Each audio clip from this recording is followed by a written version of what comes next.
ndombe bamuna teke teke la muna kombo anza komba maweja nangila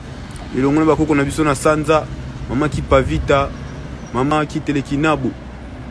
tukutani na moi mwa lelo kosepela solo c'est solo Vuluzi Kimbangu akufate mais na 1951 Vuluzi Kimbangu adindaki na maya lwalwaba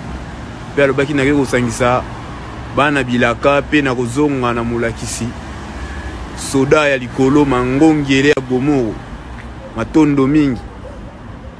solo c'est solo Vuluzi Kimbangu akufate mazana biso na bomo ibwaseko ezali sengo mingi le 12 octobre 1951 Kino Tokoma le 12 octobre 2021 nous allons à la 70e édition 70e édition